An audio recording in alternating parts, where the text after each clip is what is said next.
It's important to know that, of course, in the situation of victim and perpetrator, people are sometimes downplaying the victim in a way.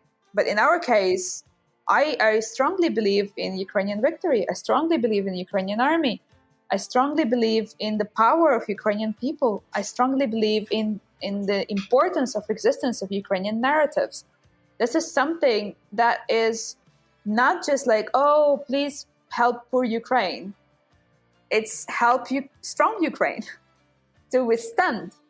So I think the position of strength is very, very important. And that's what also people who perceive this war through Russian lens should also understand, that they're not pitying us. We don't need a pity. We need a fair, as you said, fair share. A fair share of recognition and fair share of our voices. Hello and welcome to the very first episode of the second season of the Yellow Van Stories. We are so happy and grateful that you have made the time to come on board with us today. I'm your host and driver, Bastian. We have been waiting just for you and kept your seat by the window side from season 1. After Russia's invasion of Ukraine, the topic of the second season became very clear to us. We decided to invite Ukrainians into the van to share their stories with us and to learn more about Ukraine's cultural identity, because too often it has been appropriated by a chauvinistic Russian narrative. The same narrative now serving as a pretense to the war. Supporting Ukraine, in our opinion, therefore has a strong cultural dimension as well. Fonzie is in first gear already, and we are good to go. So buckle up and sit back, because today we're going to meet Mariia in Amsterdam.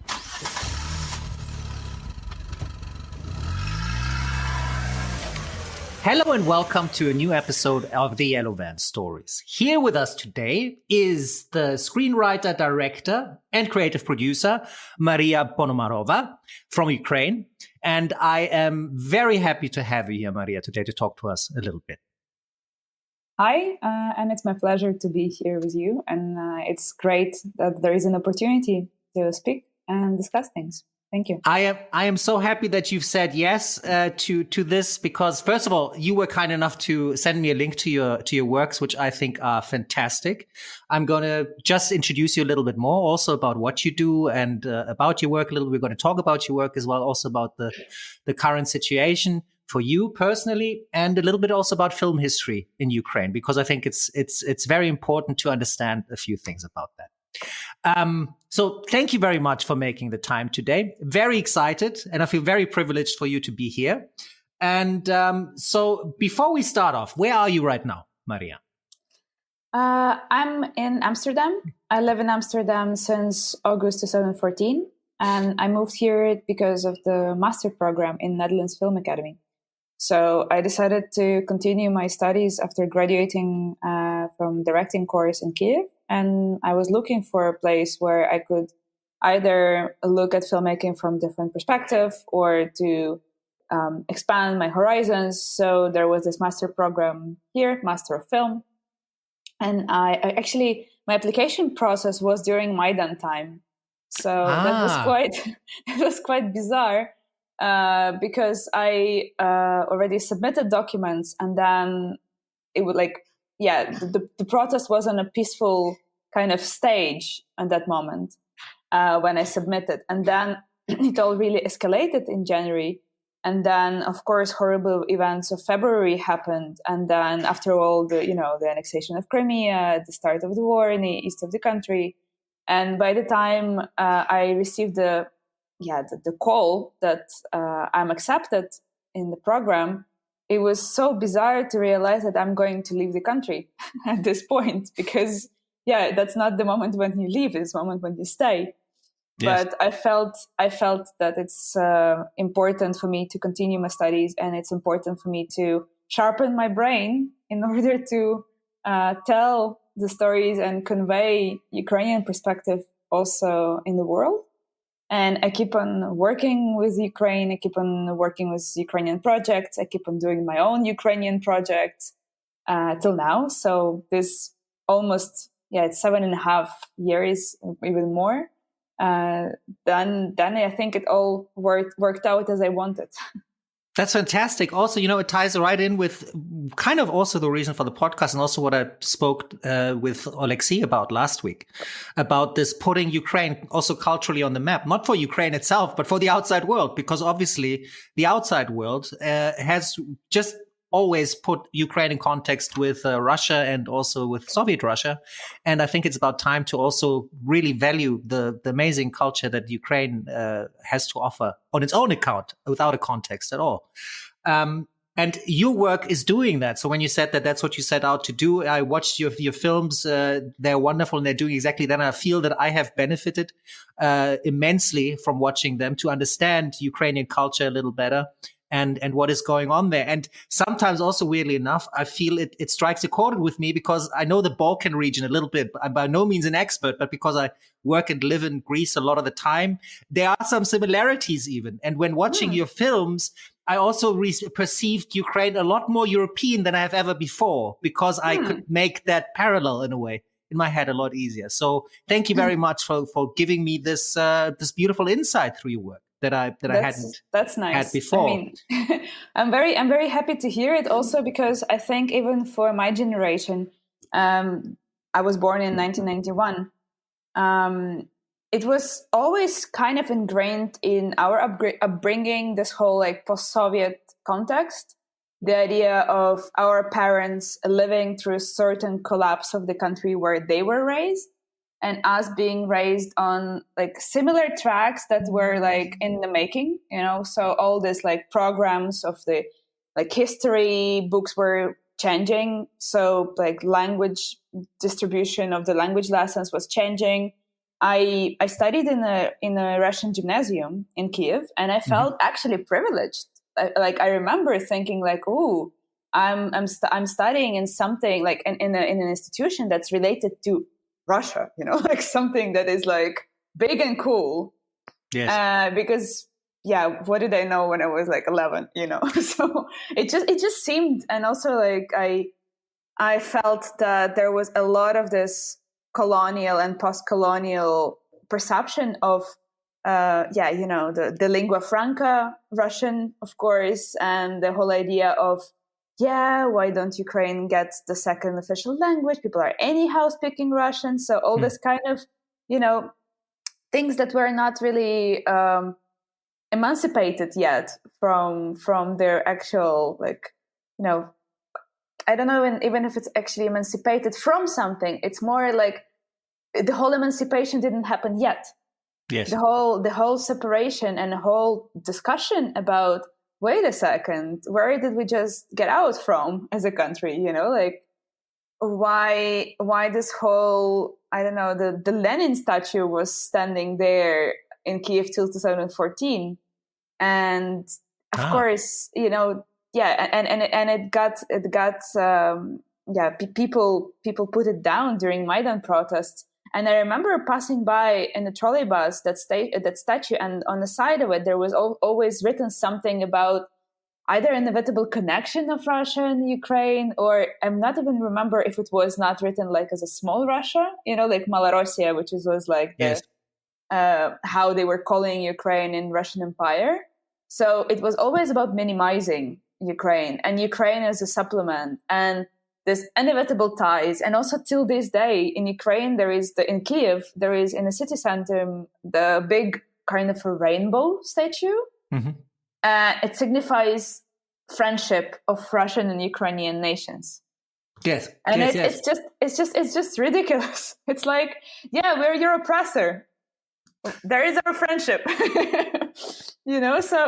So that's actually quite a twist that I started realizing much later. Like when you grow up with it and you just normalize it, because there are so many cultural assets around you that sort of prove it, and the power dynamic is not challenged. And then when you see someone challenging it, you actually side with oppressing side sometimes, because especially as a teenager, you're vulnerable and you don't want to be attacked.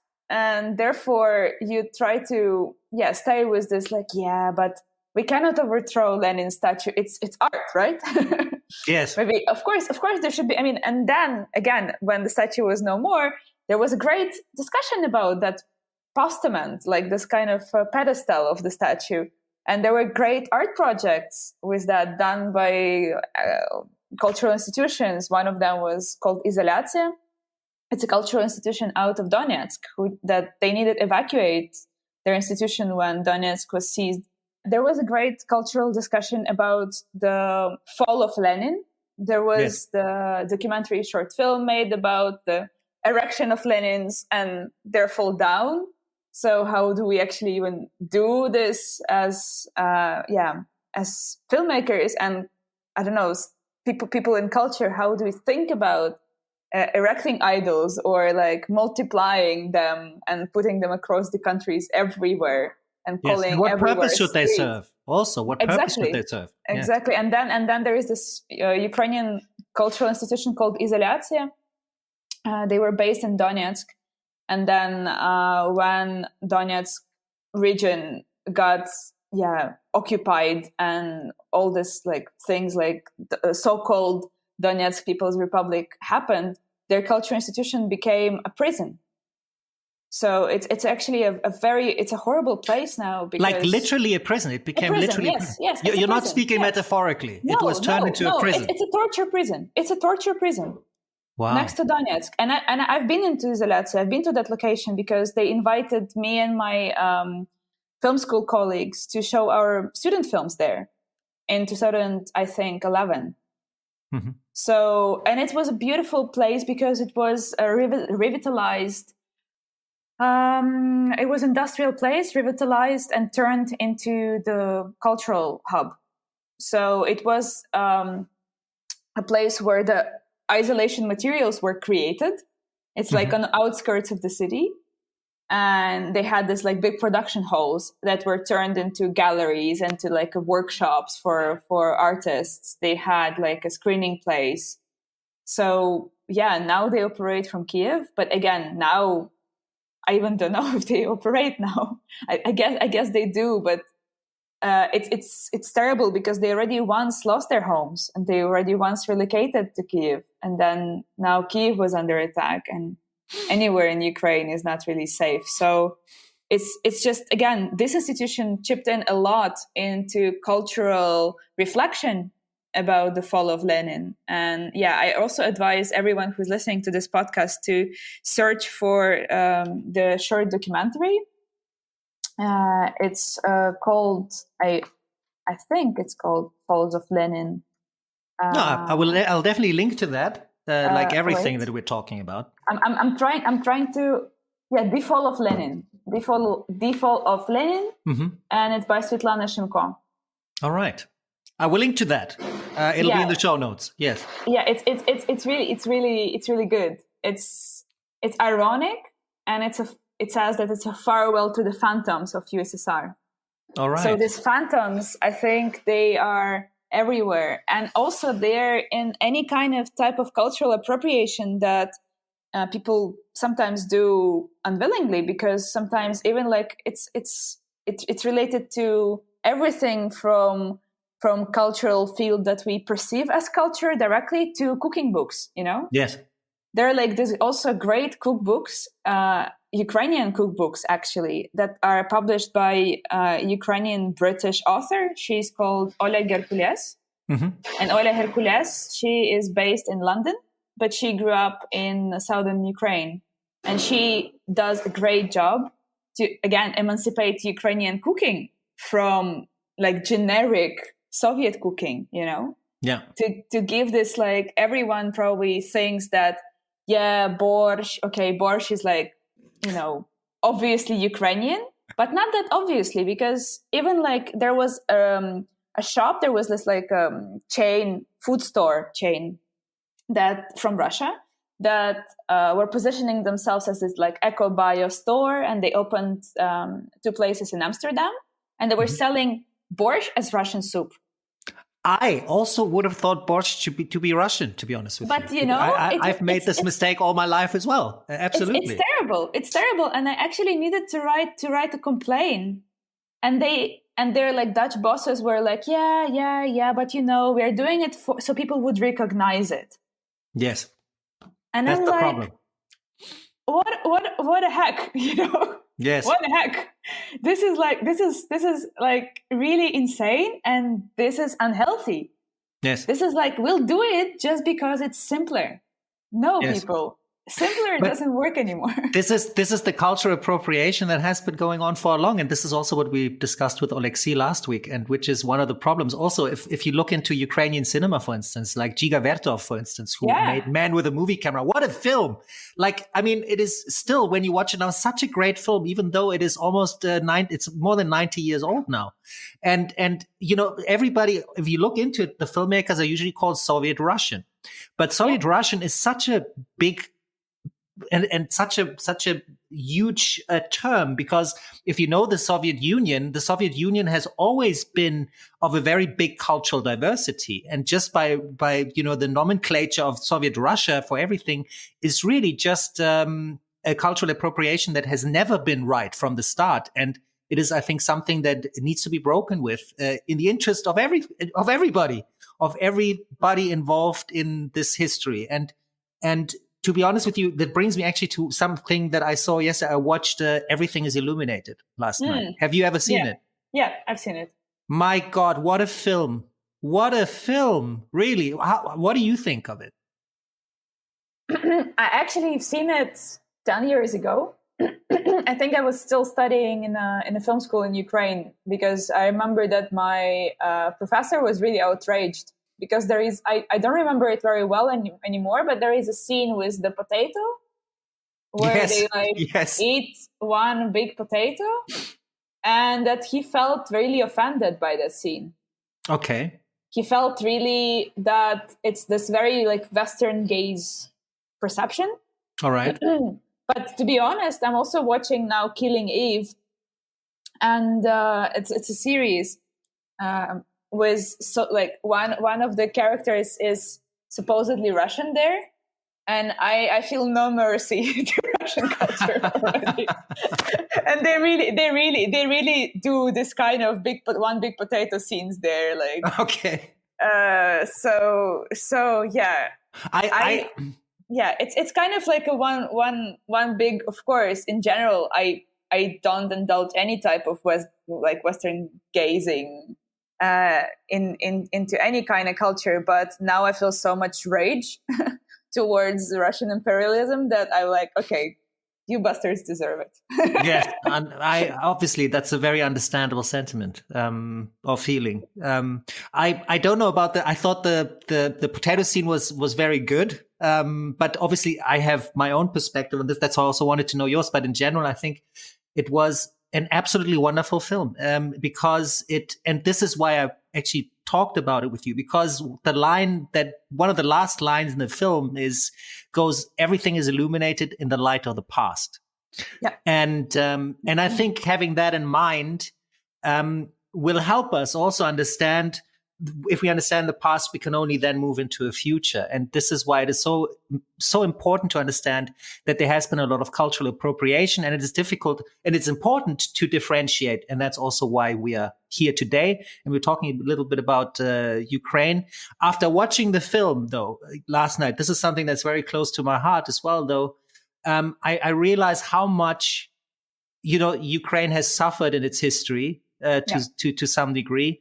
And for me to think that what Ukraine is suffering now at this moment again, because of this Putin's aggression, like it is just also brought back to me yesterday that 80 years ago it was Germans who committed such atrocious crimes in Ukraine, and all that I can do is apologize for it again. And this comes from deep inside my heart. I know there are some people now also in Germany going, yeah, but 80 years is enough. We got to move on. But in my eyes, we have to apologize for 100 years more, and it still won't be enough, because what happened there and in many other parts of the world was absolutely terrible, and it was one of the darkest chapters in the world. And I just had to get that out, because it's important to me.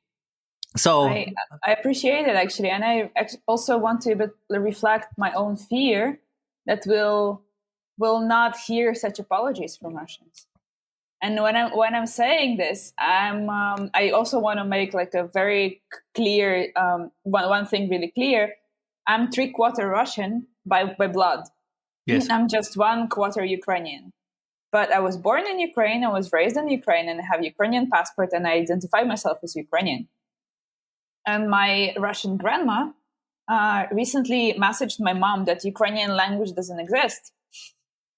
So you know, it's not about even like this blood or I think it's about self-identity. It's about identity that belongs to you. And I think that for me, whenever I do like ironic comments that like Russian culture deserves, it comes from a deep sorrow and deep anger.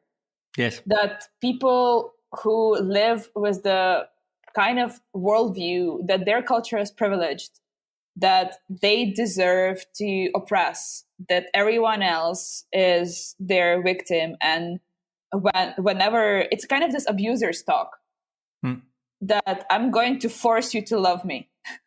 And yes. if you leave, I'll make you suffer.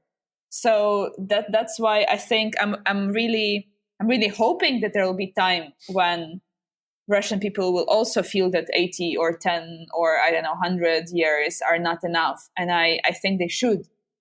That's what I feel, but it's so ingrained. Again, my grandma is 80, you know, so probably there are people who are unsalvageable, you know, like they're incorrigible, and that's it. But I also feel that this like whole horrible influence of propaganda and also narcissism in people, because my parents are therapists, and they say that it's terrible how much narcissism is really a big pandemic in the world, and that people are also like heavily traumatized. People in Russia also suffered a lot, I understand, because Soviet rule also didn't really spare them that much. It was such a and that's why even my very like highly educated friends from Russia in the beginning of war was messaging me like, yes, we are committing horrible crimes and we're very sorry, but I'm not sure if we were an empire and there is like this post-colonial thing going on. And I'm like, wait a second. Yes. It's like, no, like we like, why, for example, also in the Netherlands, it's so hard to convey to people that I've heard actually from someone also like quite an interesting perspective, that Dutch people need to be explained that Soviet Union was not like something like EU, you know, when we all came by will and we were like so happy together, and then we just stopped being happy together and we just left, like, you know, healthy relationships. No. No, I mean, like, it was a mutually beneficial divorce. No, it was not. Yes. No, exactly. It was not. It was not. It was just like a runaway from abuser, and that the abuser tries to hunt you back. Yes. Because it's so unbearable for them that you live now alone and you have your own identification, and you try to look at the pages of history that are actually different. And yeah, I'm telling it is that to many people, at least Ukraine has had and still has this years of decommunization. It's like a national policy of decommunization that at least started the talk about like, wait a second, why our streets are named this way? Why do we have all these Lenins around the country? Like, how does this work? And I need to also say that, of course, like the whole idea of creating Soviet people, like generic Soviet people, that no one is like Ukrainian or Russian or Belarusian, it's of course fake.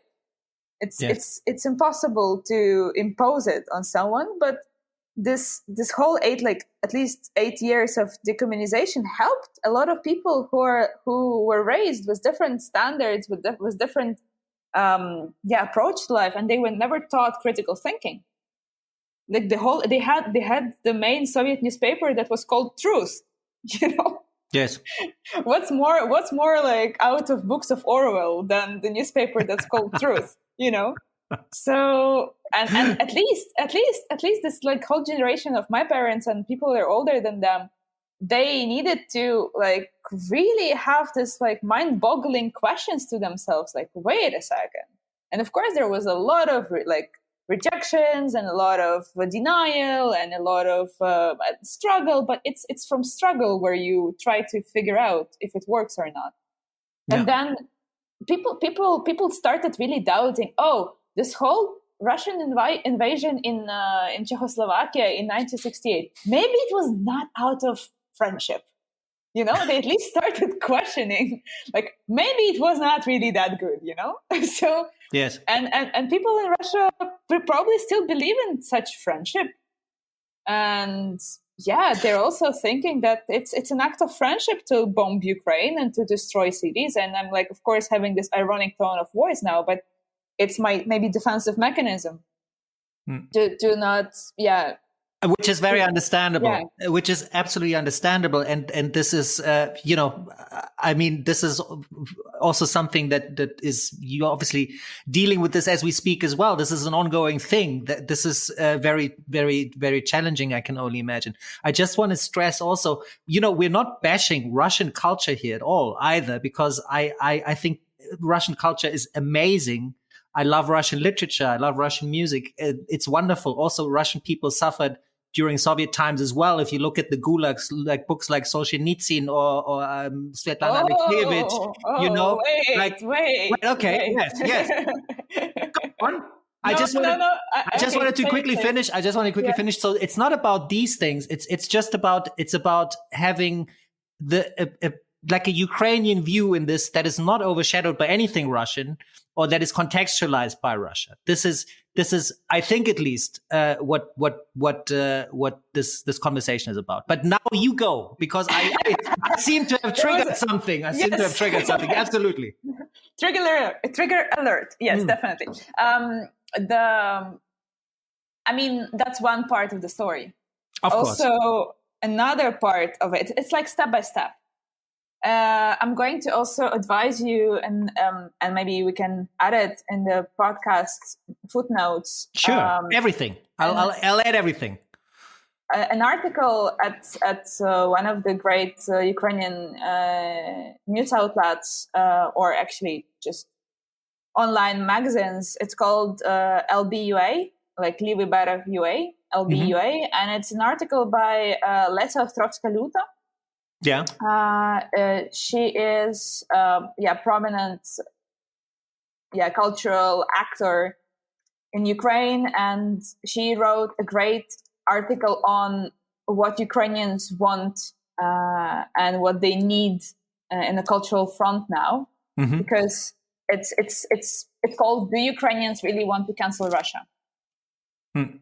And it has these chapters. So what do Ukrainians not want?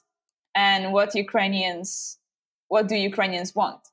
All right. And it's a great explanation of that. Yes, we actually want to cancel Russia on many fronts, including cultural, because we need to demystify these kind of geniuses like Solzhenitsyn. Yes, Solzhenitsyn, of course, made a great impact in literature, and Archipelago Gulag is a significant work, but he was highly imperialistic. Like he is a person who was believing in a great Russia, and there was no place for Ukraine in his rhetoric. And it's publicly available citations of him. It's again us praising these big authors without actually checking what they were standing for, on Ukrainian landscape. And also, it goes the same with Brodsky, who wrote a poem on, like, I think it was at the moment of the collapse of Soviet Union. Like, he felt hurt that Ukrainian government, or actually Ukrainian sovereignty, exists. All these like great Russians, you really need to do the background check all the time, because they were praised by default. And now when we start digging, you're like, wait a second, this is terrible. It's like, and also the narratives in Russian culture are sometimes very, very damaging. They're damaging because, for example, there is this Finnish, Estonian, Russian co-production feature film called Compartment Number 6.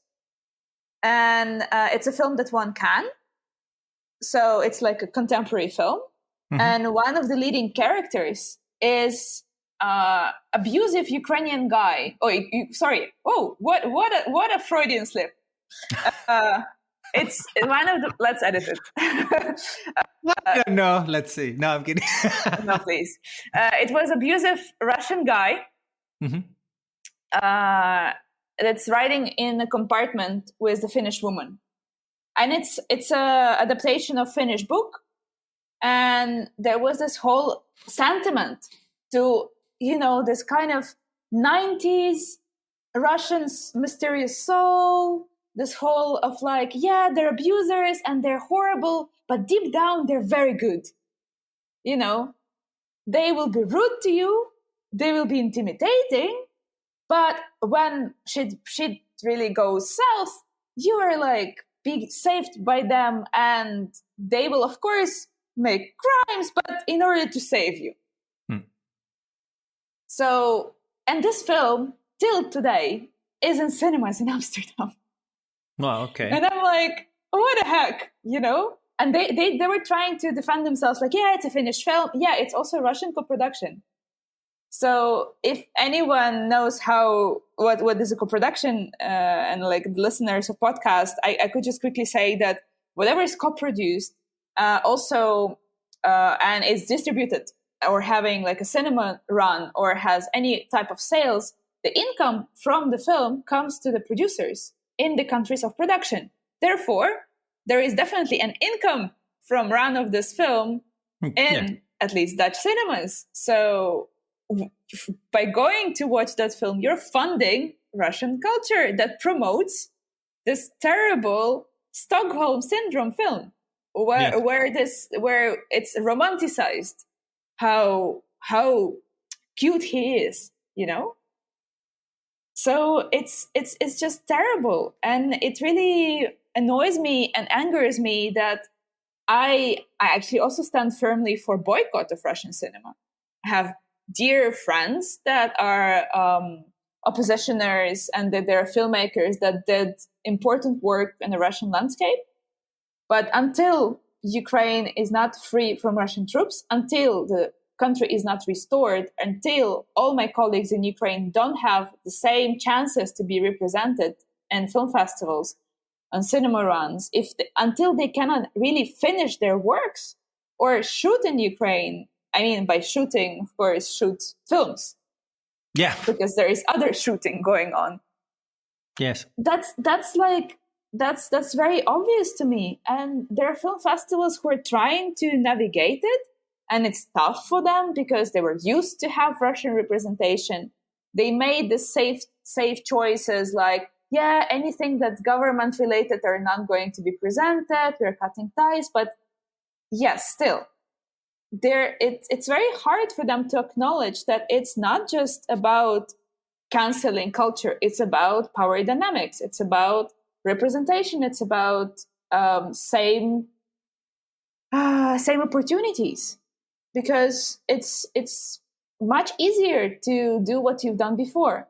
And also, it's a fact that in a lot of international film festivals, regional selectors were often from Russia. So they were kind of overlooking the whole region, again, acting from the perspective of their vision and their optics.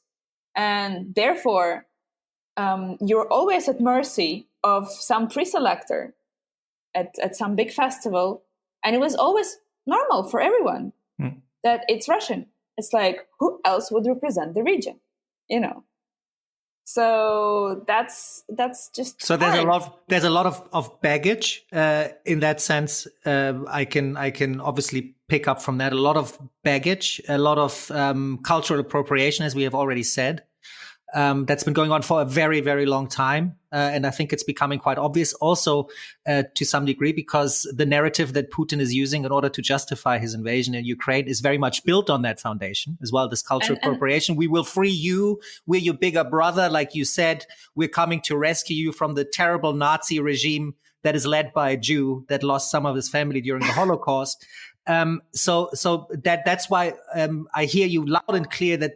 And this is also one of the reasons why we're having this podcast. I want to ask you a question, though. It's a question out of it. Yes, okay. Just remember the question. I just want to comment that I will write it down. Yes, please. Yeah. Go down. Yeah, go. But it's very important to also make sure that we don't always say it's Putin's war or it's just Putin. You know, my grandma is involved. It's also her war. It's people who are enabling him. It's people who are now, they're like crowds that are cheering for sending tanks to Ukraine. I mean, like, of course, there are people who are sane as well, but we need to be very, very careful not to call it Putin's war. It's Russian war. It's Russians, and it's like also kind of falls back to my fear that they will never be apologizing because they would be thinking it's not them. It's again like this Eichmann shit, you know? Yes. Yes. Can I tie in with that? Because now that you say it, I agree with you entirely. You know, the reason why I'm refraining from it so much is because I take a lot of things into consideration. Like I talk into consideration that there is a mass media in Russia that is very indoctrinating, media control and so on. So, you know, to some degree, it becomes a question also, how much can you hold someone responsible that is being fed lies on a daily level? It would afflict us as well, but that's not really the question. So what I'm trying to say is the reason why I agree with you is because of our history. And that goes back to my apology that I just gave you. If we had stuck with the narrative in Germany that it was only Hitler who committed all these crimes, and which for a long time was the case in Germany, people said, oh, I didn't know, but Hitler did all of these things. I never voted for him. So if we had upheld this narrative, which we did sometime until the end of the 60s, and then the students revolted, then there would have been no change and we wouldn't remember history the way that we do now. And I think if there's one thing in Germany, one thing that I think has been done reasonably well, it is the way that we have created a culture of memory of what happened and looking at it in the most terrible form possible and making sure that it is not forgotten. I think this is in parts done well, not everywhere, not all the time. And I'm not a patriot at all, but I think at least this is something in Germany that has been done reasonably well, at least with some time that it took. And even now it's challenged from people and so on and so on. But this is one thing that I absolutely subscribe to. And that's why I agree with you that maybe we have to change that, because otherwise it's too easy to put all responsibility just on one person and it will hinder a dialogue in the future. So I agree with you. Yes. Thank you. So not to thank you. The question is because I hear you also with the cancel culture. Wow, this conversation is just galloping away with us. I have so much stuff written down here, but I don't care. You know, let's throw it all overboard. Let's just go with it. I just wanted to, because cancel culture is something I believe is sometimes good and sometimes it is bad. This is my personal view. Right. I think, yes, sculptures of people that were openly racist or have an imperialistic colonial history that killed people should be taken down and all of that. I believe that, because what purpose does it serve? I sometimes do believe cancel culture can nonetheless also take a form where it stands in the way of an open dialogue as well. This has happened before. So it's sometimes a thin line for me. And I don't want to, I say this in general. I don't say this now about Ukraine, Russia generally, but because of my personal perspective, I would just like to ask you this. What if you were meeting Russian filmmakers that share your perspective, that are not serving this old narrative, this imperialist narrative of the big brother and the small brother that needs protection, but are like, yes, we need change and we want to have a collaboration, not to be chauvinistic, but to lift each other. Would you be willing to do something like that, or are you saying flat out like all Russian filmmakers right now are, you know, they're not of any importance to me and I want nothing to do with them?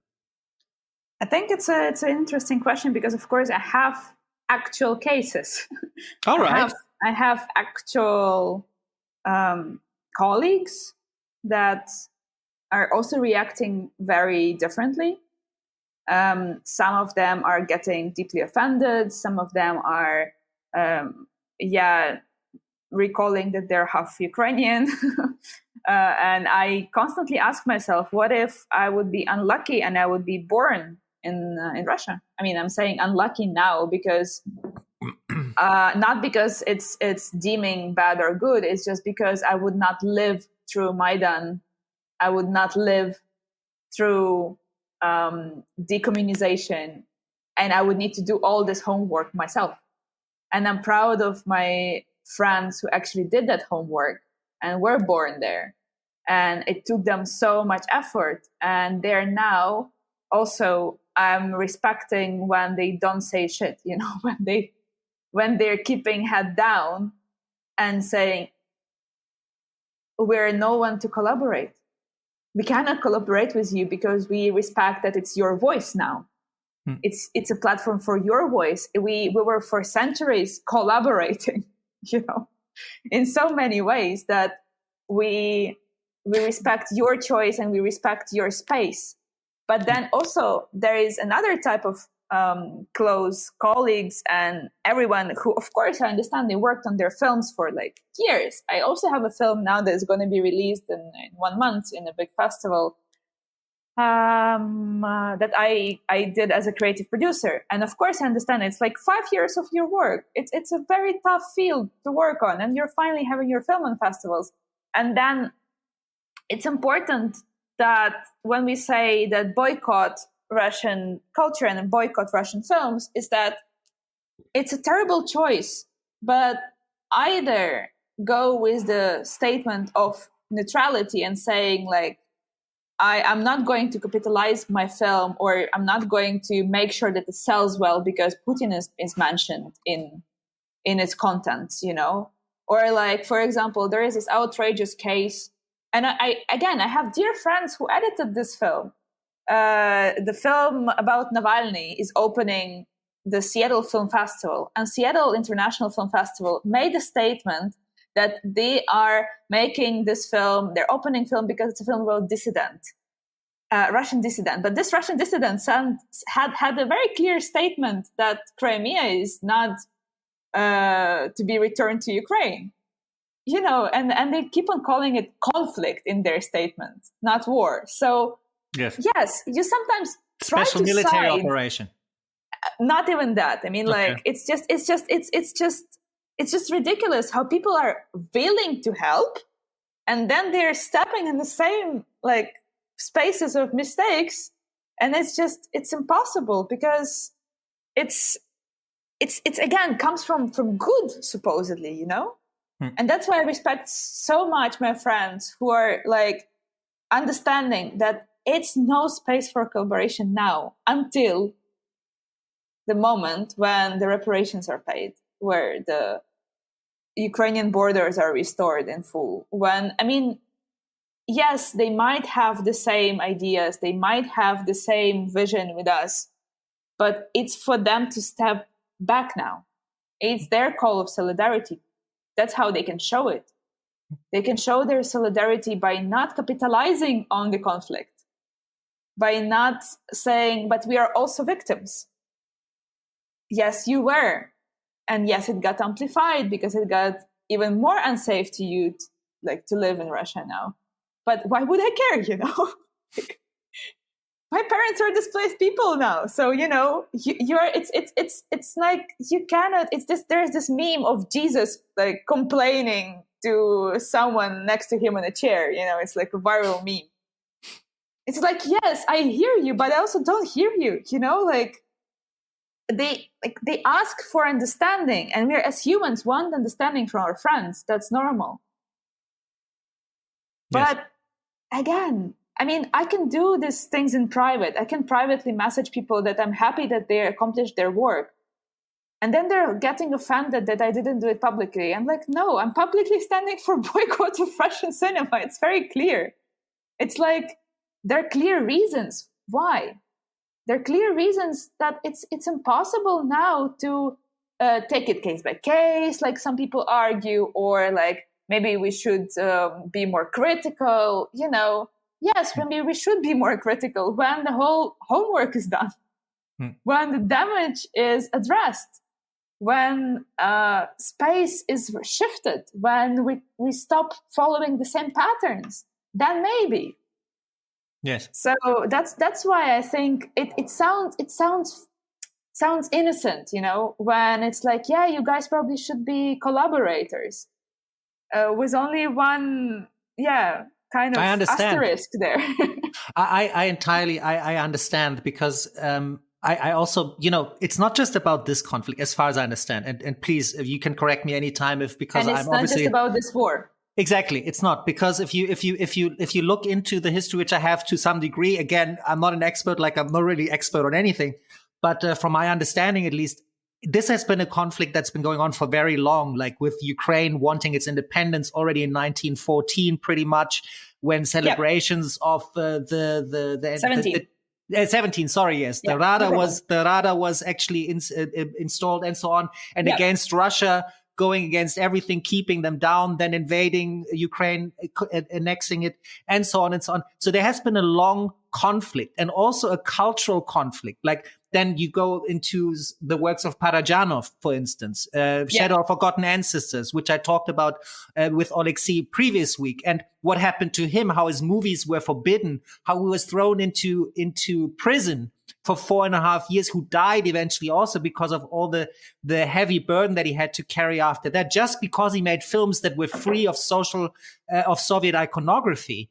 And he put his own themes and Ukrainian culture in there. So then these things happened all the time, right? This is something you either were in line with Soviet propaganda, or you were imprisoned. As simple as that. Or you didn't do anything at all and kept quiet. That was the only third option. And this has been going on for over 100 years. So this war now is just a culmination again of 100 years of this. Right? But even more, it's more than 100, I think on a cultural front, it starts with Yem, it's like Yemsky Ukaz. I'm trying to actually Google in Wikipedia how Yem Decree, I think it's called. All right. Yem Decree, it's... and then there was like this Valuev decree. There are this kind of 2 decrees of Russian Empire that prohibit use of Ukrainian language. Yes, true, yes. So for me, it's like, it's called Valuev Circular, Valuev Sacred Decree. So it was since like 1863, It's just terrible. And when I also, when I've learned about it in school, I felt that it's like, oh, it was so far away. Of course it's hard, yes.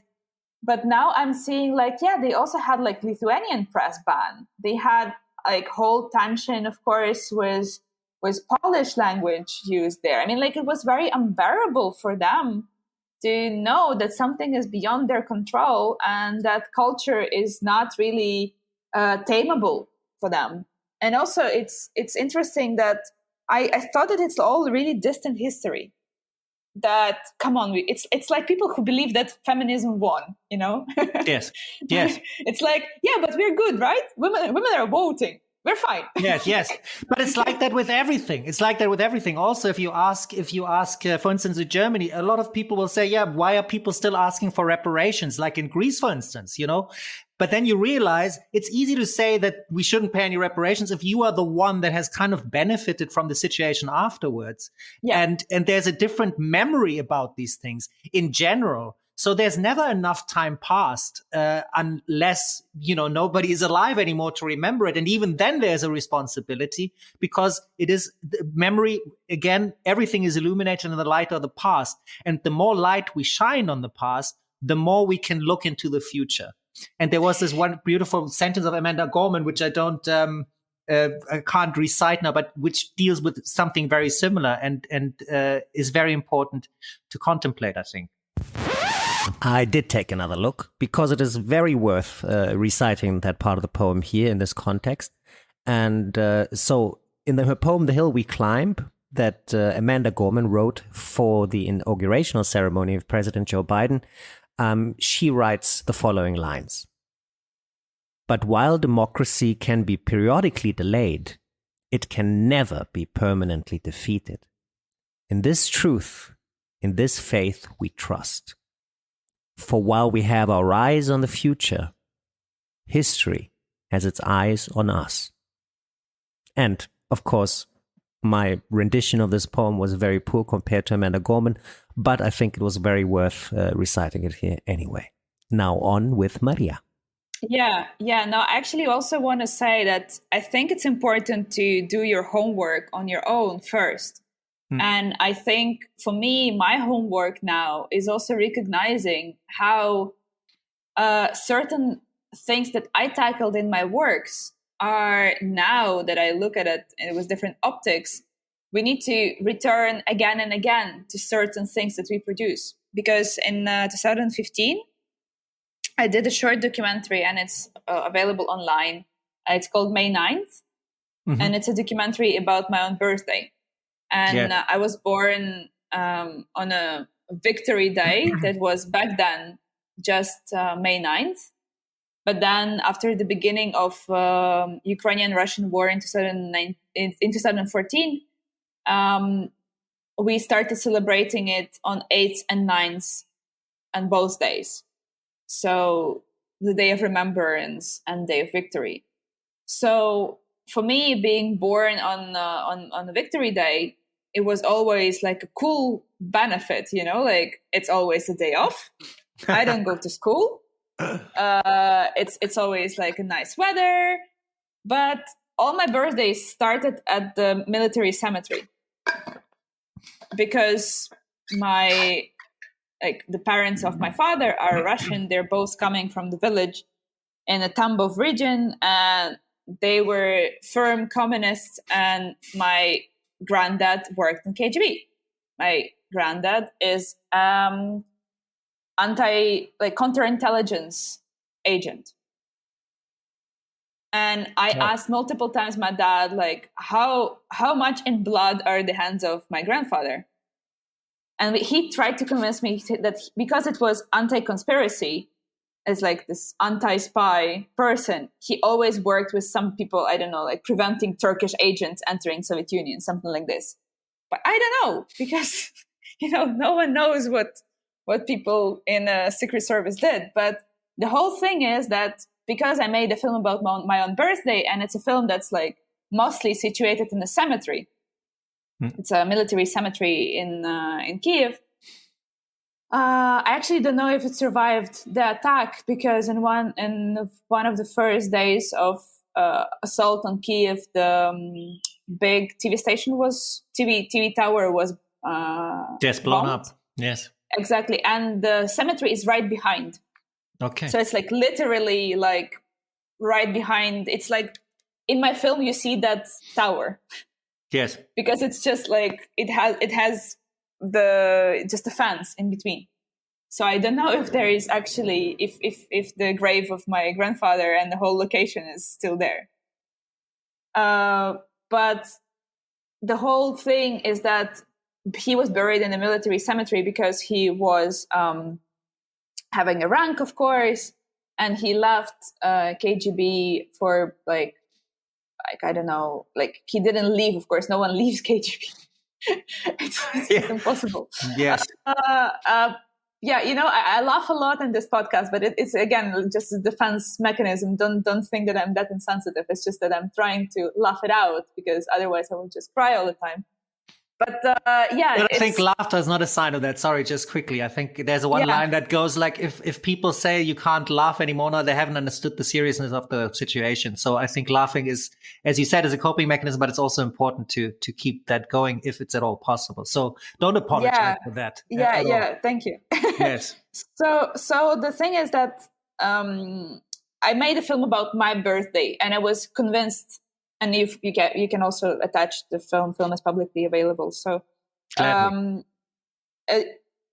there was always, for me, and I was just 24. I just moved to the Netherlands. It was my first year without actual fireworks, because they also prohibited them in 2014, fireworks on the May 9th. So it was like a time to reflect for me, because I obtained some distance to this situation, that I needed to go to cemetery in the morning of my birthday.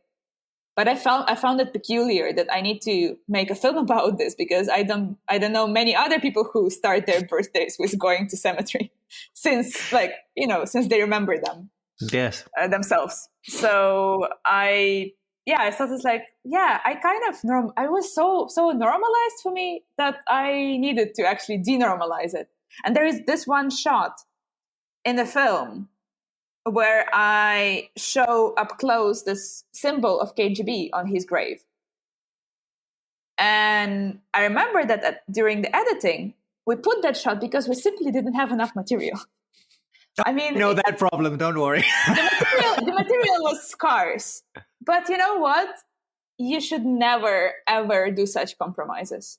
You should never do such compromises. But also, I don't want to hide who he was. But back then, I didn't say anything about it.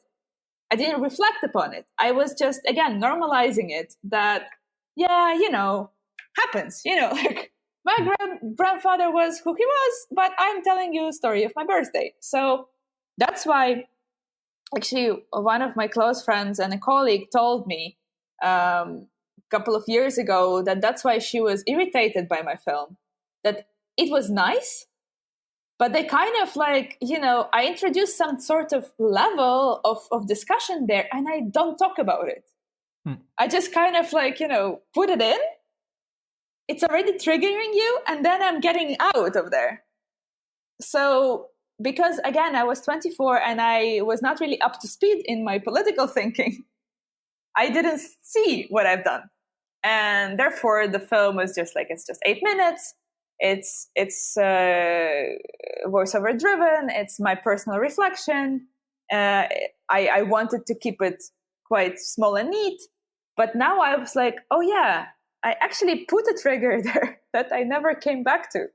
And I never really made this whole discussion with myself. What does it mean? Because I was always proud to say to people, it was always this kind of mysterious, kind of out of the spy film thing that, oh, my grandfather worked with special services, secret services.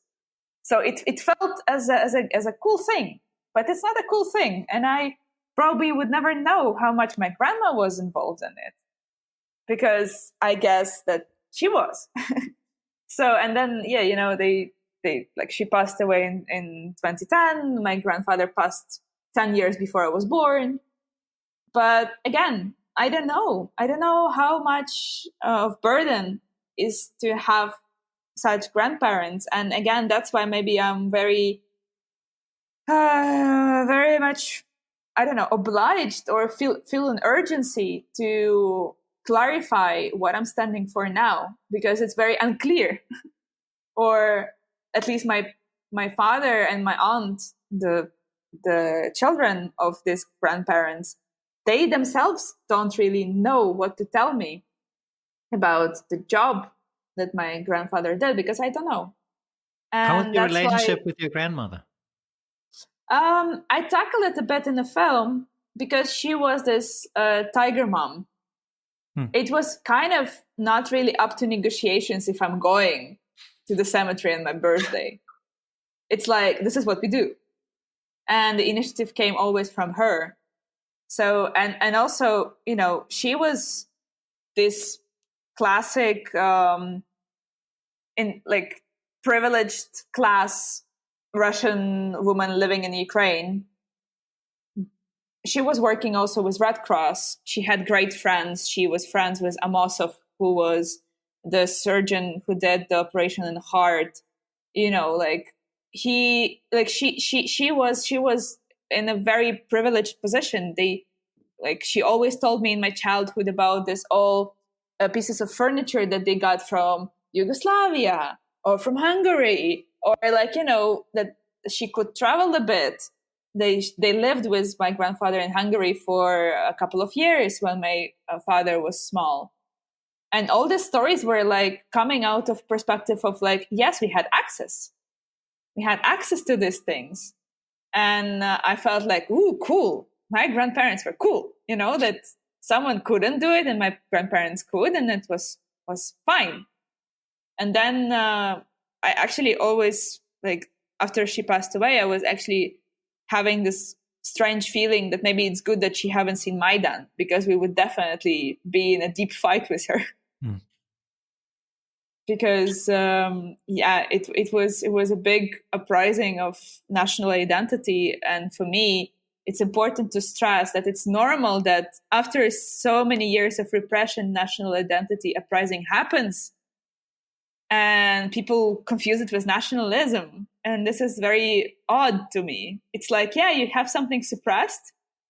Again, I make parallels with feminism because it's the easiest for me, because as a feminist, I read a bit more on this. Yeah. That it's of course easy to blame women who got rights that they all of a sudden are again hysterical or they want too much. Yeah, they got too little, so of course they want too much. No, they want just their fair share. They don't want too much. They want their fair share. That's all. That's how I understand it, at least, and I think that's how it should be. And for too much time, that wasn't the case, and it still isn't the case. So obviously, this is an ongoing struggle. And just to go, because certain things have improved, that now all is good and fine, is a kind of reactionary stance, in my opinion. Absolutely, and I think that the fair share now also belongs to Ukrainians on a cultural field. Yes, because I again, there was a big discussion about this, like quotas for female directors, quotas for all this ideas of like, yeah, but if the film is good, this kind of all meritocracy talk. Yes, it's like, yeah, should we show Ukrainian films that were never been to Cannes, or we're going to show Russian film that has this stamp of approval from Cannes? And I'm like, again, in order to get to Cannes, how many steps do you need to, Meritocracy is based on the idea that everybody has the same opportunities. Exactly. And that's not the case. And access. And that's not the case. So that's why meritocracy is an illusion and is usually used by the ones that are, that have the resources and the time and the money to justify that they are in that position, in my opinion. Again, anybody can challenge. I agree. I agree. Yeah. I want to, I'm thinking if I should still read your CV now, because, I dare do it now nonetheless, because I think it's just to quickly, have a quick breath after all this interesting conversation. And so that people also get an idea of who I'm talking with, because you have so much to say. And then we dive actually right into May 9th again, because 9th May, because there's also a couple of things in there that I really absolutely love. So let me just quickly read your CV and then we dive right back in. So, Mariia Ponomarova, born 1991 in Kyiv, is a film director, screenwriter, and creative producer based in the Netherlands, in Amsterdam, to be exact. Mariia studied film directing and screenwriting at Karpenko-Karyi, Kyiv, National University of Theatre, Cinema and Television in Ukraine, graduating cum laude in 2013. Focusing on character development in film during her course, Mariia graduated from the Master of Film Artistic Research Program in 2016 at the Netherlands Film Academy and is now still currently living in Amsterdam. Short fiction and documentary films written and directed by Mariia were screened at such festivals as Sarajevo FF, Vancouver IFF, VIS Vienna Shorts, Netherlands FF, Odesa IFF, CineDOC-Tbilisi, Go Short, ISFF, ArtDocfest, Molodist IFF, and others. Maria's first producer's documentary project, Fragile Memory. Here we go again with memory. You see, it is an ongoing theme that even I can pick up on. Were screened at such festivals as... Fragile Memory was a part of the Ex-Oriente Film Workshop and received pitching prizes at Odesa IFF Film Industry 2018 and 19 and eStock Platform 2019. Maria's directing debut documentary feature, Nice Ladies, received the B2Bdoc Pithing Award at Producers Meet Producers. Pitching. Right. I was like, I've never seen that word, but I'll just pretend I will just leisurely move across it and pretend that I have. Maria's works capture the rich cultural heritage of Ukraine, and like a sculptor chipping away at a block of marble, she reveals the essence of Ukrainian identity, always present, but invisible to the untrained eye. She lives and works in Amsterdam, visiting Ukraine for film projects on a regular basis. And today she is with us in the yellow van, and I couldn't be more grateful. So this was obviously something that was planned right in the beginning. But like I said, the conversation galloped away. But I thought it was just due diligence to at least do that now. I want to talk about again the 9th of May. There's a line in there that I think is absolutely fantastic. It stuck with me. It was, life has an end, memory doesn't. And this kind of also goes into what we said, like, knowing the future by understanding the past and knowing the past.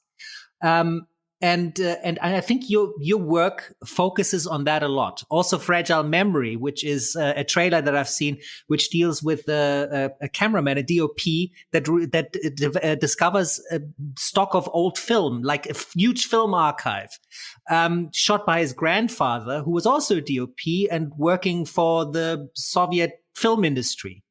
And he's kind of reconstructing that life of his grandfather while dementia is making his grandfather's memory ever so fragile. And so this tension between these two is amazing. And also the confrontation between the old black and white images and the color images, this confrontation, this tension, how it's brought across is absolutely wonderful. And I can't wait to see the finished film. You can if you are all of a sudden. That's exactly the film that I was talking about. That it's going to be premiering very soon. Nice. We can already say it publicly. It's going to be premiered in Krakow Film Festival end of May. All right. So there are going to be more screenings that we cannot talk about yet, but we hope that the film will get a good festival run, and I contributed to it as a creative producer and co-writer. So it was my creative producing debut. Amazing. It looks, I've seen the trailer, it's 3.5 minutes long. It looks like I really just want to see it right away. Yesterday, I watched it yesterday. It's a wonderful trailer and it's very intriguing. I'd love to see it. So why is that you have focused, or you focus so much of your filmmaking energy on memory? I think for now, memory is kind of this thing that I come back to sometimes, because I think there are two like major things that I work with. I work with pressure and need to perform under pressure or abide to societal expectations, and that's what my latest short film, Good Boy, is about. And also I'm writing a fiction feature film about it. And I think it's all related for me to kind of a question, where do we come from and where do we go? So this whole lingering towards where do we come from is with May 9th and with Fragile Memory, and where do we go and how do we go and how can you even go somewhere if there is so much on your shoulders? Yes. If there is so much expectation about you. And that's what also is I'm trying to tackle in my feature documentary debut called Nice Ladies, which now is in production. It's a film about elderly cheerleaders. And again, how do you go about your own self representation and your own image as a woman after you turn 50? When everyone is already like, oh yeah, you're sort of expired. And that's, of course, where my feministic perspective comes in, that I'm just shit scared to be also seen as expired or less cool or whatever by others, because we're all like social animals. And it's harder. Again, it's harder because you lose your access to things, you lose your privileges, and you lose your position because you're all of a sudden deemed to be a forever guardian of your grandchildren, if you ever actually have your own children. So it's just more of this like usual tracks that people expect you to follow. Where do those expectations come from, right? Exactly. This is a very important question, because we all feel expectations to some degree or another. And to understand where they come from also means that you can emancipate yourself from them. Exactly. So I think for me, this whole wait a second, was it this way or that way? This whole doubt, I think it's quite central to my work. Would it be something that was in the past? Or wait a second, going to cemetery every morning of her birthdays might be not that normal. And then wait a second, there is this the collective of elderly cheerleaders in Ukraine, or like elderly is even like, I'm trying to even to stop using that word, like aging cheerleaders that are doing what they want to do in Ukraine. And it's not that easy, because wait a second, cheerleading is over sexualized. And wait a second, they're from Eastern Europe, where you don't have so many financial resources, and you are not this like Western European pensioner who can travel everywhere just because their social security is not shit, like it is in Ukraine. So, I mean, memory is an act of emancipation, basically, right? Or could you say that? I would say checking like checking like normality, like doubting normality as an act of emancipation, I would say, or doubting something that was normalized and became like revision. I think the whole revision, would it be a revision of memory or a revision of the contemporary status quo? Yes. It's kind of this constant challenge of like, is it this way or that way? Or actually which way it is? Or so you have to be willing to challenge your current beliefs also, basically, at all times, which is difficult, but it's also very rewarding at the same time, because you really become it allows you to be in charge of yourself more. Yeah, and that's why I often present in my works. I'm present there personally, or I work with people who have a massive urge to make this story, because I also produced a short fiction film that I did as a creative producer, where I felt a massive urge of the director to make this story, because it got inspired. It's called The Diaper Cake, and it's also going to be screened around the globe now. It's going in its festival run. Great, congratulations! Thank you. It was recently in Canada, and again, it was screened in it was selected to good festival that I'm not allowed to disclose for now. But please feel free to follow The Diaper Cake on Instagram.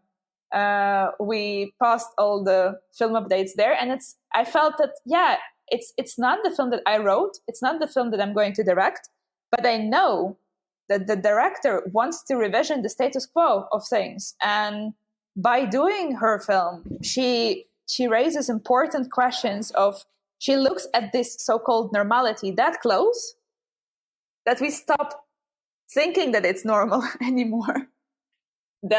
And she's being honest with her interest, because that's something, again, comes from documentary observation that she did first, and that documentary observation was peculiar to her, and then she wanted to make a fiction out of it. So I think for me, it is important to also come from not didactic perspective of like, oh, I'm going to make it sensational. It was this way, and I'm going to enlighten you that it's not this way and it's another way. No, I think I at least some people, again, and it's hard, because I now live in a Western European country where individuality is a big value, that if you come from your own perspective, it's always valid. But I grew up with the collectivistic approach of that collective is always bigger than you. And if you're speaking from your own perspective, is it like narcissism? So it always was undermining, at least in the years when I was growing up, that you on your own is less than the group, and you should be humble and respect the needs of the group first. And you need to serve that in a way. So that's why also, like, we were taught in a film school in Kyiv that voiceover driven documentaries, it's like terrible, because you didn't manage to tell it with images. And for me, I think that I work with voiceover or with author's commentary, let's call it this way, because I believe that at least this way I'm actually staying humble, and I'm not teaching people that this is what it is. I'm being very obviously there and saying, this is who I am. This is what I think. You can agree or disagree, but I'm not trying to make it universal or in any way objective. This is where I come from, and this is what I try to look at together with you in a way. So I'm trying to be transparent in my process.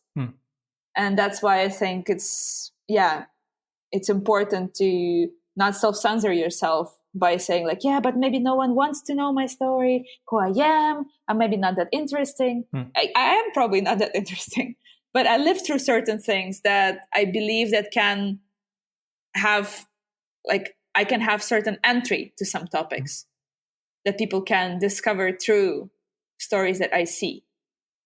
And I want to have this balance of humble approach, but also firm approach, that this is what is my thinking about. Like, this is what I think about, and this is what my thinking is. And then at least you don't think that I'm hiding any other agenda. I personally believe everybody is interesting and everybody has a story to tell. You just need to find the right way to tell the story. I really believe that. So that's already humbling, because if you feel that everybody has something to offer, then you realize you have something to offer, but it doesn't take anything away from the fruits of other trees, if you will. Right. True. So this is at least how I see it. I want to ask you, now that we are talking about memory as well, we are seeing now a conflict, a war that is the best documented any war has ever been.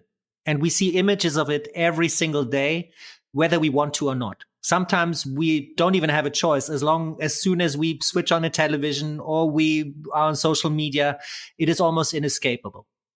Now, my question to you is, we've established that memory is very important because it defines who we are also in the future.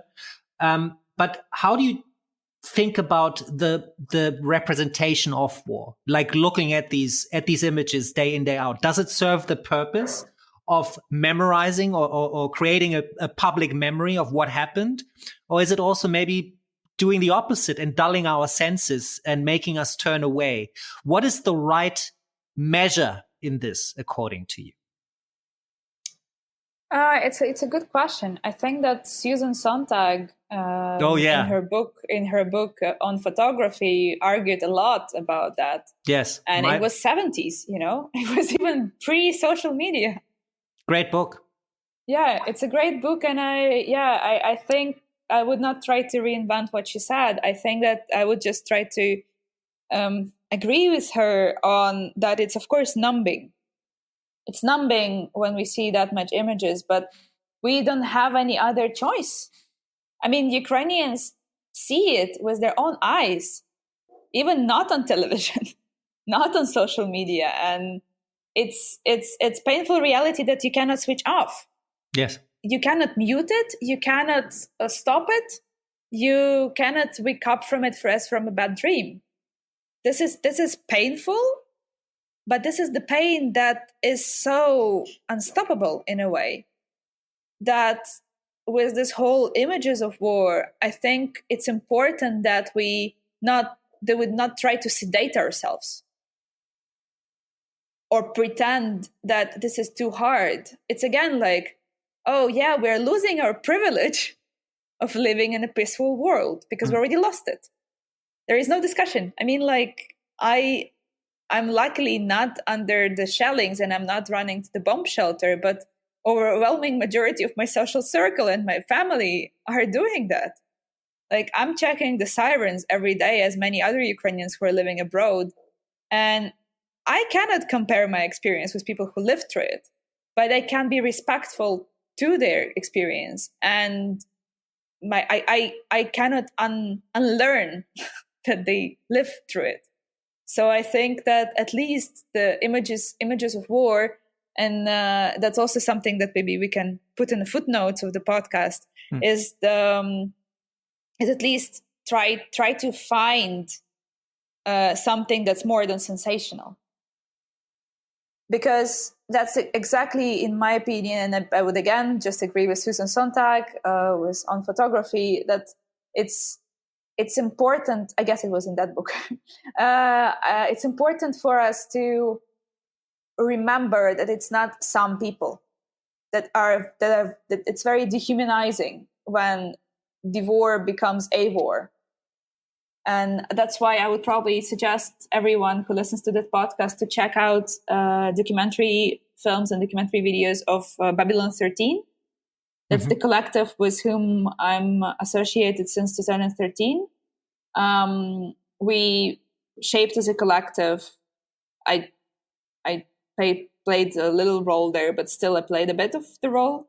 Was shaped in 2013, and because of the events of Maidan revolution, and then the collective kept on functioning because the war broke out in the east of Ukraine, and the Crimea was annexed, and then this collective got like massive reunion on 24th or actually 25th of February 2022, because we already knew each other. And it's a documentary filmmakers collective, so it's people who are filmmakers first and foremost.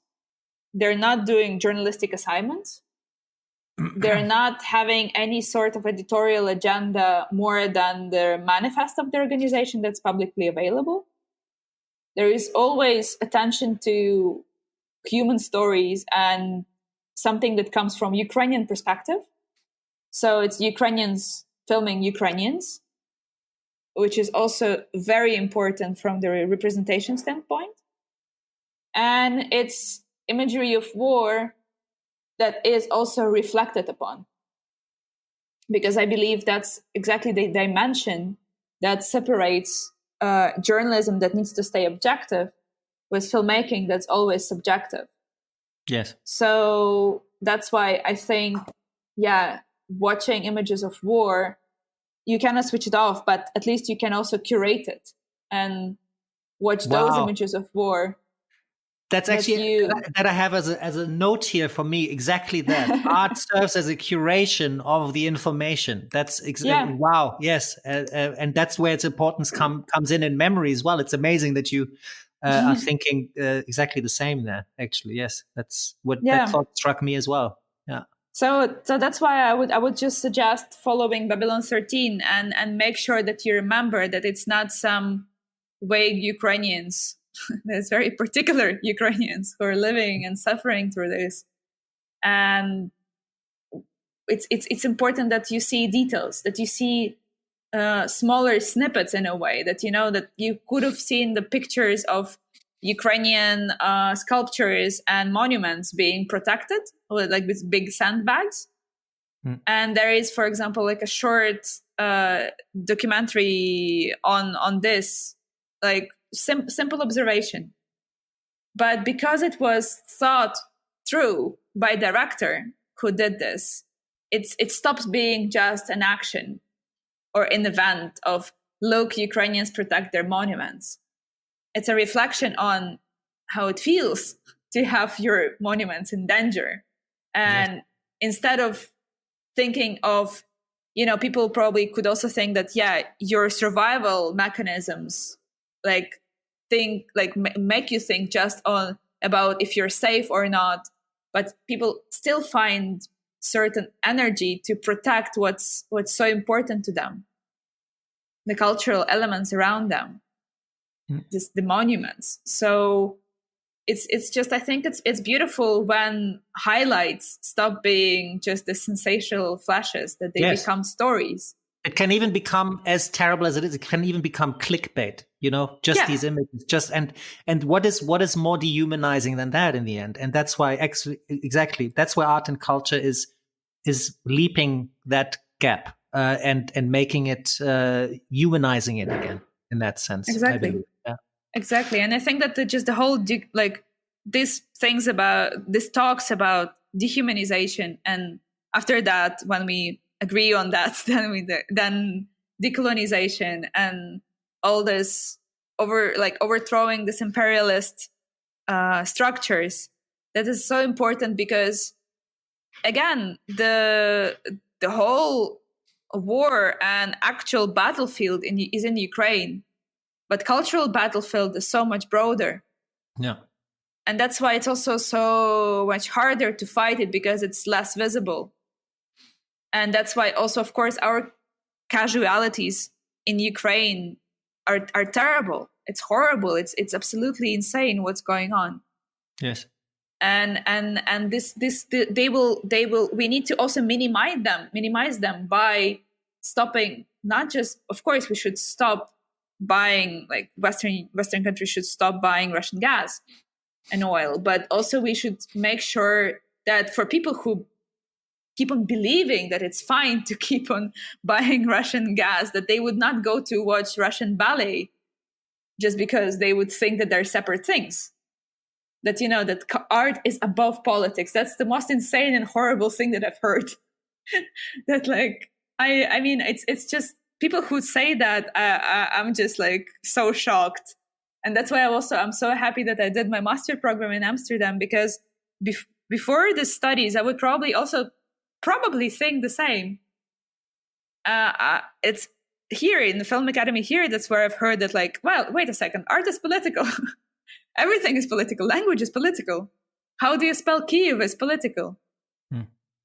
It's important. So yeah, I think it's not easy, but we need to help Ukrainian army on the ground with all our efforts that we are capable of from our places where we are. That's very, very well said. And to be honest with you, until a few weeks ago, I would have probably disagreed with you strongly about art being political. But I'm still very much under the influence of what is happening as well, and I am now agreeing with you. And I see myself questioning a lot of things that I had until the 24th of February taken for granted, no armament, no weapons. And now I'm yes, Ukraine needs weapons. Positions that I thought were set in stone for me have crumbled away. And it's unbelievable to see that and to go through that process myself. Not wanting to sound like a victim here in any way, right? Not at all. It's just, I'm just reflecting how much influence outside circumstances can have on your own perception, your own life, and your own opinions. It's someone said, I just saw it on someone's Twitter, that €1 not spent on ammunition for Ukraine results in tens of euros or dozens of euros for humanitarian help. Yeah. It's simple math. Yes. It's we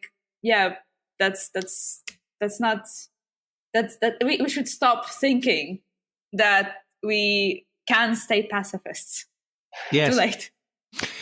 Yes. Unfortunately, I think that is something that a lot of people realize, though, as well. I hear that from a lot of people right now, that these fundamental beliefs have been shattered, and maybe that's, I don't know if it's a good or bad thing. You don't always have to have a binary view of the world if it's good or it's bad. It's just how it is, and it's a realization that needs to set in sooner or later. I want to ask you, do you still have a bit of time, Mariia? I'm sorry. I know we are no problem. Because I still have I said an hour and I'm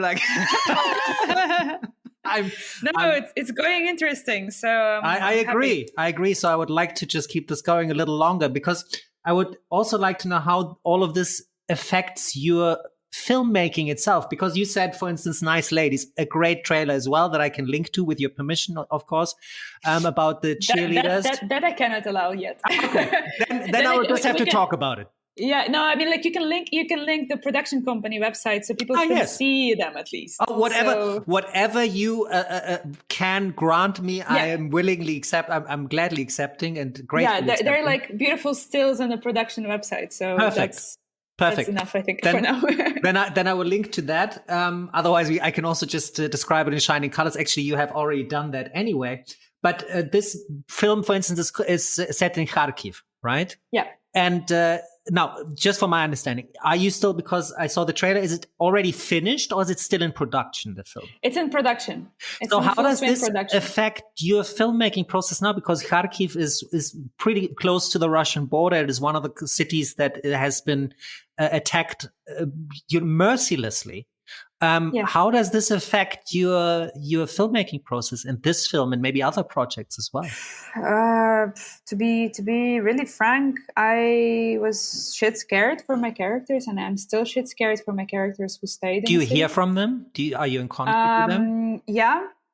So in the beginning, actually a couple of weeks before the invasion started, we spoke with one of my characters, and she was saying that it's really, really scary for them because they're so close. And then when the invasion started, she heard the explosions, and they're people without like many connections abroad or anything. And most of them, like they either have their partners with them who are like under 60, just like my dad, because my dad cannot leave the country because he's not 60 yet. So he evacuated to Western Ukraine, but even like just for everybody who doesn't know, men under 60 may not evacuate Ukraine because they are called upon to fight, or possibly possibly. Yes. That's true. That's true. As so reserve like or whatever. Yeah, from 18 till 60. So in some cases that it's very hard to make a decision to leave your home. It's a tough decision. So even though I convinced my own parents, and again, my parents were traveling abroad a lot, they've been to Amsterdam many times. They're very like, I don't have any siblings, I don't have a large family, let's say it this way. So they were more mobile, and they also had friends in different regions of Ukraine. So it was slightly easier to convince them to get out of the city. And again, it's Kyiv. So my parents are like, I'm from Kyiv, and my parents lived in Kyiv, and they live in Kyiv. So it's just temporary. They're not there. But for Kharkiv, again, it's a team. It's a team of, for now, they're like 17, 50 plus year old ladies. They were abroad with the team competitions together as a group. But again, it's not that they have this like big network of acquaintances where they can like, on whom they can rely on. And most of them also just felt that they are needed there and that they will stay, and then it's easier. And also the older you are, it's also harder for you to leave your home. I have to tell you, like the trailer that I've seen, the characters are so endearing. They're so wonderful. I enjoyed seeing them immensely, the joy that they have. And especially this one scene where you ask, I don't know her name, but one of the dancers, a blonde woman, who says, you ask her whether she thinks she's beautiful. And then she's like, no. And then like when you dance, and she's like, yes, I'm beautiful. And then I think it was you. I don't know, maybe it was somebody else. Yeah, it was me. It was you. But then you're like, but why did you first say no? And then she's like, well, I'm not beautiful. I don't think I'm beautiful. But when I dance, I am beautiful. And then you show her how she is with her pom-poms and her cheerleader outfit, and she's dancing, and you see the glow on her face. And it is making this so much more human for me, this abstract idea of, you hear of Kharkiv being shelled, being bombed every day. For me, being far away, having the comfort to see this from my own home. And earlier I was talking about my fundamental beliefs and how they're all in disarray, but fuck that, quite frankly. I mean, it's nothing compared to this little discomfort there. But now to have characters that inhabit the city that I hear of, that are so endearing, that I care for, also makes me care for the city of Kharkiv even more. And this is exactly the power that art has in this. It humanizes it. It creates a story around it that you can relate to, and therefore makes it more important to you. And it makes it more imminent to take action also in one way or another. Because what it is about in the end is to protect humanity. Nothing else. And that concerns yourself as well, at least to me. So alone that trailer of the film was incredibly powerful for me. And can't wait to see the whole film one day when it's done. Yeah, I'm really now focusing on it. And I'm also hoping that the joy that was, of course, always there in the film, even though it's overshadowed by pain that entered the scene, and that's, it was not supposed to be there. It was not supposed to be a film with so much pain now. But I do believe that it's also a challenge to the filmmaking community, because it's so much easier to sell a happy film.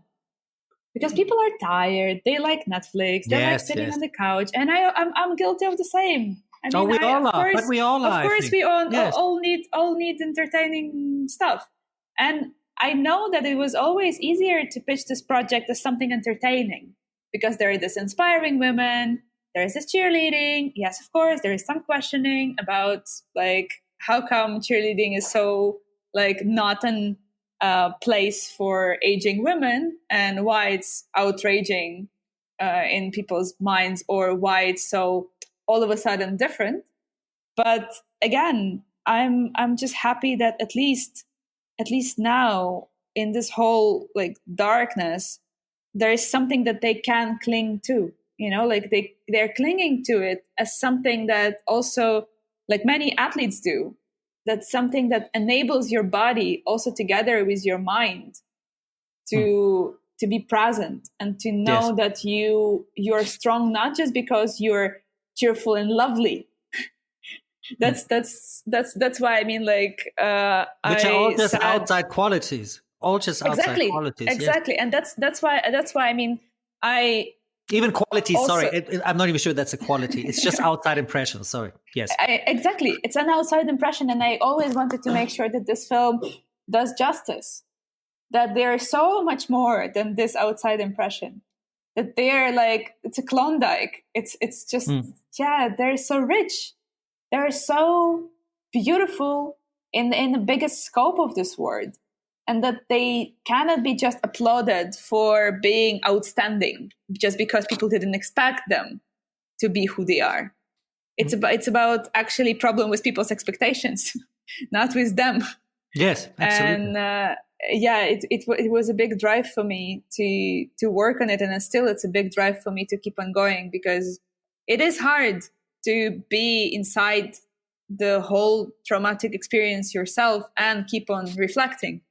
According to me, Ukraine is an amazing nation building project right in the heart of Europe. And we know far too little about it in the rest of Europe because of things that we have already discussed, and about cultural appropriation and so on. And also mistakes have been made in this perception. According to you, what can Europe do better to support the nation building of Ukraine now, and also when the war is over? At some point, it will be. I think that there can be done big steps and small steps. I think small steps would be to be mindful of your language, because language is political. I know that it sometimes happens that we keep on calling it conflict, but to be mindful and to specifically keep on calling it war, because this is how we shape what it is, and it's a Russian attack on Ukraine. We need to keep on making sure that Russians are accountable for this, that it's not something that happened to Ukraine, that it's like victim blaming, that it's there is a very clear perpetrator in this case. So that would be one. And then another thing is to spell Ukrainian cities in Ukrainian manner. It's a big struggle for me in the Netherlands, because Dutch newspapers keep on calling Kharkiv Kharkov, which is again a struggle, because then it's harder for me to pitch this documentary because they don't understand where Kharkiv is. Yeah. I mean, probably they do, depending on how involved they are. But for me, it's just it seems small, but it's so big, because it shapes again what it is that is now going on and where it's going on. So the language steps, I think, are good as small steps. I think it's important to revision things that you get used to check on your borscht, to simply to keep on checking if there is no like West-splaining in things, because they're more comfortable to you, because someone came and chewed it to you in your own way, or like made it simpler. I don't say more accessible. Accessibility is important as well, but it's to put some effort to recognize that effort was not done, and it's hard to make an effort to do it. But also things that are kind of already catered to you by Ukrainians, like the project called Ukrainer. Mm-hmm. For example, it's a great internet project that also they published a book on Ukraine that is already there. There are all these materials on Ukraine. There are all these materials to learn more about culture, to see it, to bite it, to get sense of it, to get connections, and watch Ukrainian films, watch things that are done by Ukrainians, because of course it's so much easier to go and watch something on Netflix. It's something that we all do. There is another great Ukrainian film called Home Games on Netflix. It's not about war, but it's done by a great Ukrainian filmmaker, Alisa Kovalenko. It's if you're not stepping out of your Netflix reality, but go to Tacflix.com. Sorry, I'm not sure if it's .com. I should know. I was there the other day. Actually, Tacflix.com. Yes, Tacflix.com. I talked about Alexei about the importance of this platform to make this available also for Ukrainian culture to be more proliferated. Yes, a great website. Visit it. Yes. So just like step a bit out of what is comfortable to you. But even if you don't want to step out of your comfort zone, search there for things that are not just like done by some Dutch journalists who've never been to Ukraine before, but they've been to other wars, and it's one more war to them. So it's important to make sure that it's our time. This is exactly the platform that people seek for, our time distribution, our what type of narratives that we spend our time on. This is how people in Europe can help. And again, like, it's also important to clarify that for many people, since Ukraine is not part of European Union, they somehow think that it's not part of Europe. And then I'm like, yeah, so part of what it is then. Yes. Just like all of a sudden Africa. So I mean, it's tough. And if you watch films like I have now, like I said in the beginning, you realize that so much more. Also because, like I said, like musically, also emotionally, some of the settings, I recognize them so much from, not to say that it's the same. Don't get me wrong. This is not another form of appropriation, but I feel there are similarities that I really pick up on, like Balkan life, for instance, this emotional density, also some of the cultural elements, some of the music. When I see it now, it is very European to me when I watch Ukrainian culture. And this is the thing that I think can help also understand what is going on a lot better, and what you just tied into. And I think I just want to add to that, instead of, and I think this is still going on a lot, we're still trying to understand this war from a Russian perspective. If you go through the media, through everything, everybody's like, but what is going on through Putin's head? Why is he doing that? What's going on in Russia? How can we make this stop? It's understandable. And I'm not saying we shouldn't, we should stop thinking in any kind of direction, but I believe it is overwhelmingly the case that we do that. And we should move more into a position where we start and try to understand this war out of the Ukrainian perspective. And this, I think, hasn't happened enough. And I think this is what we can spend a lot more time on doing, and sharpening our senses exactly to that perspective. Yeah, and that's essentially also what you're saying. Yeah, and also I think that absolutely, just echoing your words, it's important to know that, of course, in the situation of victim and perpetrator, people are sometimes downplaying the victim in a way. But in our case, I strongly believe in Ukrainian victory. I strongly believe in the Ukrainian army. I strongly believe in the power of Ukrainian people. I strongly believe in the importance of existence of Ukrainian narratives. This is something that is not just like, oh, please help poor Ukraine. It's help strong Ukraine to withstand. So I think the position of strength is very, very important. And that's what also people who perceive this war through Russian lens should also understand, that they're not pitying us. We don't need a pity. We need fair, as you said, fair share. A fair share of recognition and fair share of our voice. And that can only come from a position of strength, and that's what you just said. Everything else is victimization. And I'm sorry, this is maybe not the best example, but I watched an episode of Family Guy yesterday. Family Guy is the most politically incorrect TV show you can imagine, right? They make jokes about everything, but it works, according to me at least, because all these jokes are presented from a position of strength. All the characters have have strength inside, are portrayed as strong, like Joe that is sitting in a wheelchair and is being mocked for that in a way, but he's an incredibly strong character, right? Yeah. And that's why you can do that. And the parallel here is the same also to Ukraine. If we perceive it from a position of weakness that is fighting against the overlord Russia, we will victimize Ukraine in our perception right from the start. So if we turn it all around, and this is what you're saying, we ascribe the strength to Ukraine that is also currently displaying in an incredible way, then we will actually help perceive Ukraine in the right way and give it the place that it deserves in the European makeup, I believe. Wow. That's I think it's kind of a beautiful conclusion then. I think so too. I didn't want to have the last word, actually. That's why I actually want to ask you just one more thing. It's what is your hope for the future of Ukraine? I hope that our future will be blossoming, because we were already blossoming, and that just people would stop intervening with our blossoming and will help us blossoming, because we have a strength to blossom ourselves. We have beautiful bases, we have beautiful people, we have talented creators, we have people who are ready to take ownership. That's beautiful, and that's something that is already, it's a point of no return.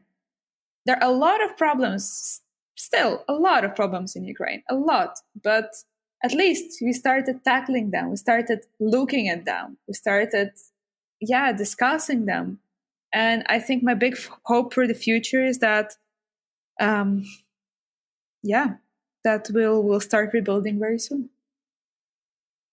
Great.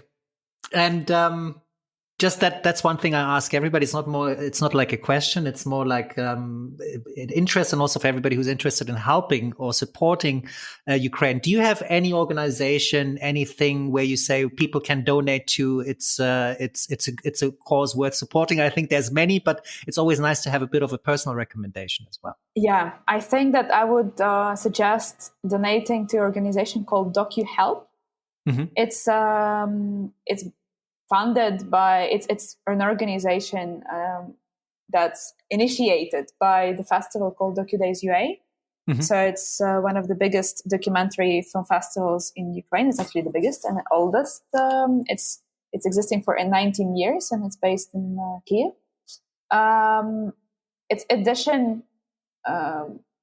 was supposed to be end of March, beginning of April, but now, of course, it got postponed. But you can help their organization called DocuHelp, and I think you can also post the link to it. I will, certainly, yes. Because it's a direct support to filmmakers in Ukraine.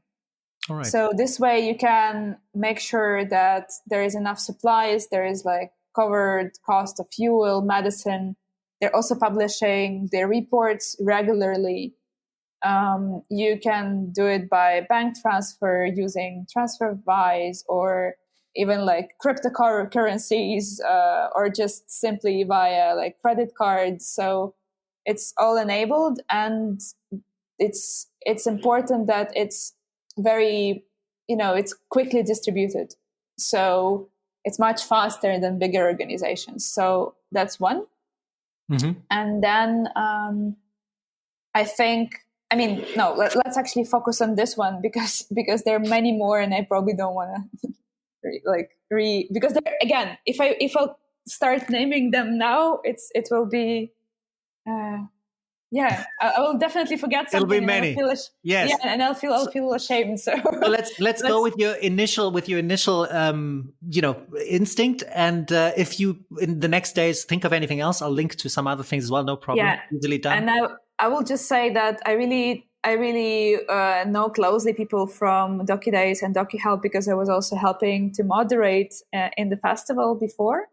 And I think it's people who are also very mindful of the cultural front that we were talking about today in this podcast. So I think that's also a cheer up to people who fight for it. And I think we've established today how important it is, culture and art in this time. It's not a luxury that you have to be able to afford. It is a basic necessity in order to draw the right conclusions from what's happening. Exactly. So that's why this is a very good cause to support. Mariia, it has been an absolutely a roller coaster with you of the most pleasant kind. It was a wonderful conversation. Thank you so much for your time today that you took and your insights. And it was my pleasure. And I hope that even if there were certain things that were very bold and maybe triggering or it's something that you're like, oh no, but maybe she's not right. It's great that we have a discussion. Exactly. It's a dialogue. So it's not a dialogue if everybody agrees on everything. And I think now is the time to exactly grow together with also sometimes maybe contrasting views. Someone said that filmmakers are not the cure, filmmakers are the pain. So well, I strongly disagree with that, though. I strongly disagree with that. I have to. Maybe let me rephrase it. It's like filmmakers' duty is to highlight. It's not to be a soothing, nice people who are just doing something that is comfortable. I think the meaning of the phrase was morally. It's good that you disagree, that you made me rephrase because I didn't put it well. That we have to highlight things that are sometimes quite uncomfortable. But if we don't again check the normality and denormalize certain things, they will keep on happening. Challenge normality. That is, I think, something very good to close on. It sums it up what we have been discussing. Mariia, thank you very, very much. It was an absolute pleasure having you on the Yellow Van with us today. And all the best for you in the future. Thank you, for you too. And with this, we're at the end of this week's journey in the Yellow Van. Thank you very much for coming along today. We hope you had a good, but not too comfortable ride. Thank you, Mariia, for your trust in me and the work we do here at Mind the Bump Productions. It means a lot to us. You will find all links in the show notes, including the recommended initiatives and organizations to donate to, if you can. If you are Ukrainian and would like to come on the show, or if you know someone who should, please don't hesitate to contact us. We are happy and grateful for anyone reaching out to us on www.yellowvanstories.com, where you can also leave us your general feedback or ideas for improvements. We hope to welcome you back next week for a brand new episode. Until then, keep loving in the face of fear and stand with Ukraine. Take it away, Jim. Well, my message is clear. Keep loving in the face of fear. Keep shouting that you are here. Talking about those ideas. Loving whether far or near. Oh, can you find your place when kaleidoscopes are breaking shade? There's a dream I breathe, gone loving man and those in need. And I know my attitude disturbs you, and so it should. And I know my fantasies are troubling to those like you. Took a very, very long time. Ooh. But my message is clear.